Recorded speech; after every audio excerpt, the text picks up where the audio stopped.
નબળા વૈશ્વિક સંકેતોને કારણે બજારમાં ભારે વેચવાલી. નિફ્ટી 200 પોઈન્ટથી વધુ ઘટીને 24,700ની નીચે.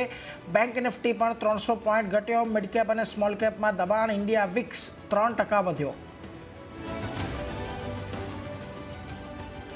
યુએસમાં ઋણ સંકટને કારણે આઈટી સેક્ટરમાં સૌથી મોટી વેચવાલી. ઇન્ડેક્સ લગભગ 2% ઘટ્યો. એચસીએલ ટેક અને ટેક મહિન્દ્રા લગભગ 2% ઘટ્યા. આ સાથે એફએમસીજી અને ઓટો સેક્ટરમાં પણ 1%થી વધુનો ઘટાડો.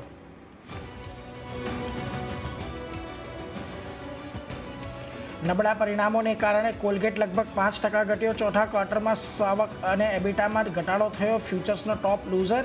આ સાથે પરિણામો પછી ઓઇલ ઇન્ડિયા લગભગ 4% નબળો પડ્યો. બંનેમાં ઘટાડો હતો અપેક્ષિત, પરંતુ ઇન્ડસઇન્ડ બેંકને 2328 કરોડની ખોટ.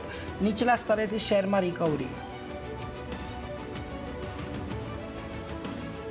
ડિફેન્સ શેરોમાં સારો દમ. ડિફેન્સ ઇન્ડેક્સ લગભગ 1.5% વધ્યો. ભારતીય નેવીના ઓર્ડર પછી ગાર્ડન રીચ 4%થી વધુ વધ્યો. સોલાર ઇન્ડસ્ટ્રીઝ રેકોર્ડ ઊંચાઈએ.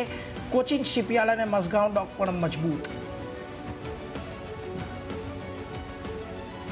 આજે આવશે નિફ્ટીની 3 કંપનીઓ. ગ્રાસિમ, સન ફાર્મા, આઈટીસીના પરિણામ. બીજી તરફ વાયદામાં રામકો સિમેન્ટ, કોનકોર સહિત 4 કંપનીઓ પર પણ રહેશે નજર.